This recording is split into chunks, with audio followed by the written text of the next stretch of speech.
Okay, this is page 2 of this long index. And one of the reasons that we care about these angle relationships is these angle relationships allow us to prove that we have parallel lines. Conversely, if we know that we have parallel lines, then we can prove these relationships. And that sounds tricky, but you'll get used to it with practice. But to prove that lines are parallel, we need angles that touch each parallel line. So I'm going to do a couple examples on the bottom of the page first. Vertical angles. So if vertical angles are congruent, then two lines cut by a transversal are, we don't know. So what we're saying is that when we have vertical angles, and what are some examples of vertical angles here? So here, 2 is vertical with 4. And we can say, yes, they are congruent because they are vertical angles. However, we cannot use that information to say that AB is parallel to CD. Why not? Because to prove that lines are parallel, like AB with CD, we need angles that touch each parallel line. So even though we know that 2 is congruent with 4, that only tells us about line AB. That does not tell us about CD. So vertical angles by themselves cannot tell us if we have parallel lines. So these two lines cut by a transversal, well, they might be parallel, they might not. We don't know because vertical angles don't touch both lines. Just filling this in, examples of vertical angles here.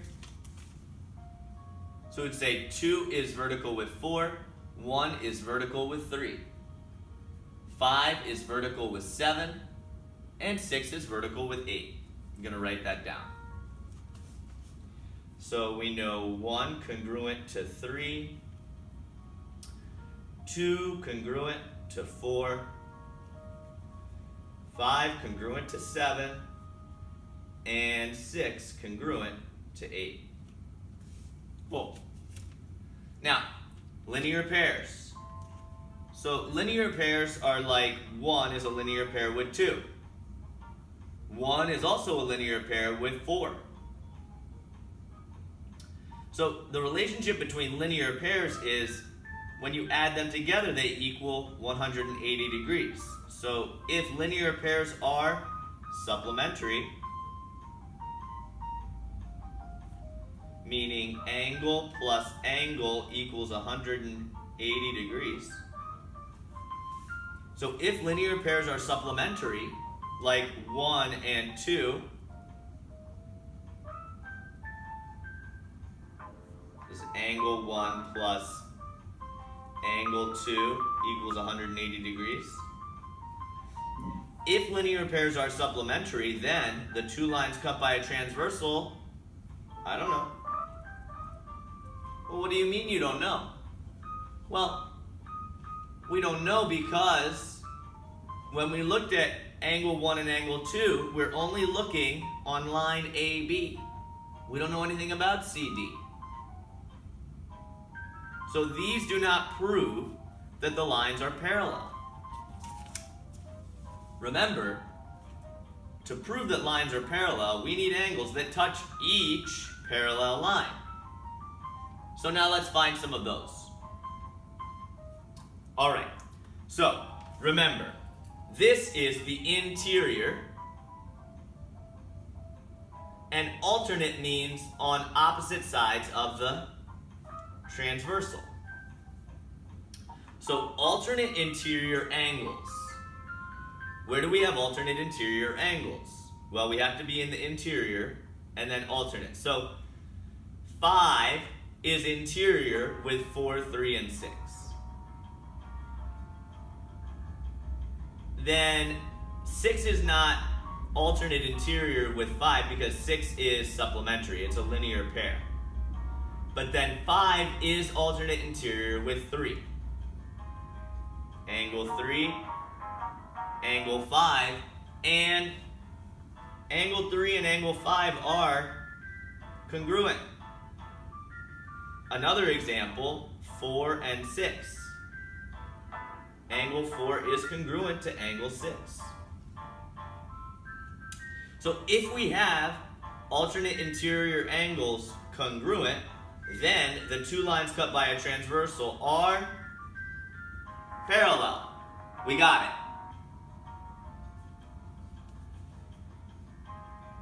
Alternate exterior angles. So alternate meaning on opposite sides of the transversal, and exterior meaning on the outsides of the parallel lines. So 1 is alternate exterior, alternate, and then exterior with 7. Angle 1 and angle 7, and they are congruent. Another example, angle 8 with angle 2. If alternate exterior angles like 8 and 2 or 1 and 7 are congruent, then the two lines cut by a transversal are parallel.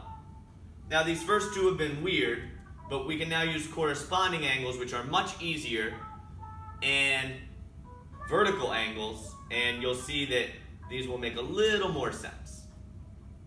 Okay, corresponding angles. So I'm looking at the intersection and then looking at the other intersection and thinking of them as one being a copy of the other. So if I think about angle 1, the angle that corresponds with angle 1 being an exact copy of it in the next intersection is angle 5. We see we're dealing with angles on each parallel line. So we have AB and we have CD. If corresponding angles are congruent, like angle 1 congruent to angle, that's angle 1, congruent to angle 5. We have a lot of them here. Angle 2 congruent to angle 6. Angle 4 congruent to angle 8. Angle 3 congruent to angle 7. If we have corresponding angles congruent, that means the two lines cut by a transversal are parallel. So I want to just stop here for a second, for a moment, to show you how we know that 3 is congruent to 5 on alternate interior. So the easier one is corresponding. So I know that 1 corresponds with 5. It's just a copy of the angle, a copy of the intersection.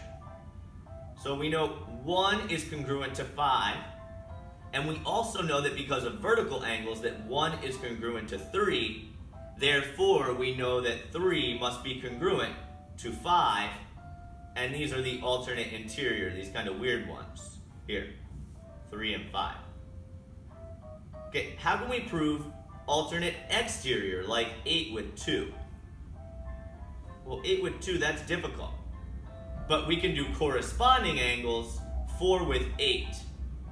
So we'll say 8 is congruent to 4 because of corresponding angles, then 4 is congruent to 2 because of vertical angles, so then 8 must be congruent to 2 because of, and these are alternate exterior angles.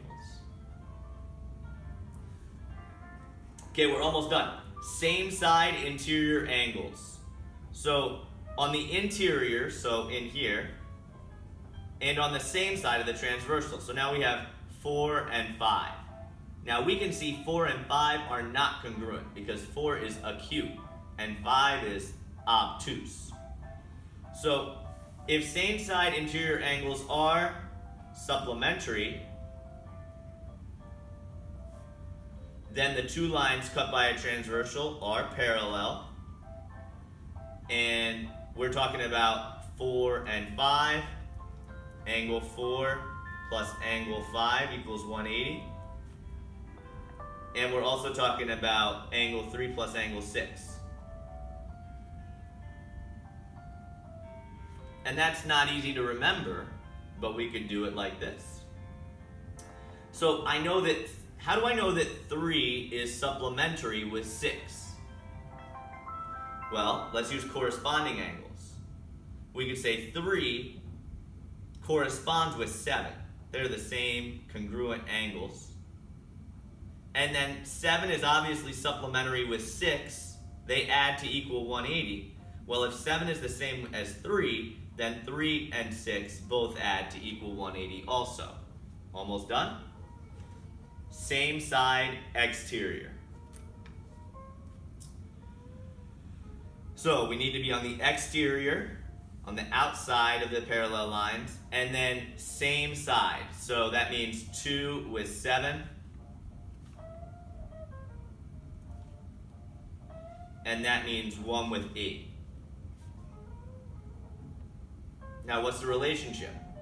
2 is not congruent to 7. 2 is acute. 7 is obtuse. They're actually supplementary. If angle 2 plus angle 7 equals 180, if angle 1 plus angle 8 equals 180, so if same side exterior angles are supplementary, then the two lines cut by a transversal are parallel. All right. So now we head down to the question at the bottom. In the diagram, angle 2 equals 45 degrees. So then angle 4 is vertical, so congruent, 45 degrees. Angle 6 is corresponding, 45 degrees. Then angle 8 is a weird one. So 2 and 8, are they interior or exterior? They're exterior. Are they same side or are they alternate? They are alternate. So 8 and 2 are alternate exterior. They are congruent, 45 degrees. Now angle 1. Well, angle 1 is a linear pair with angle 2, so they add to equal 180. So we could say 180 minus 45 equals 135. Angle 3 is also a linear pair with angle 2, so they add to 180.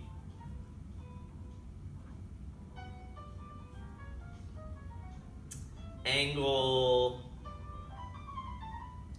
5 and 7, these ones will be a little bit weirder.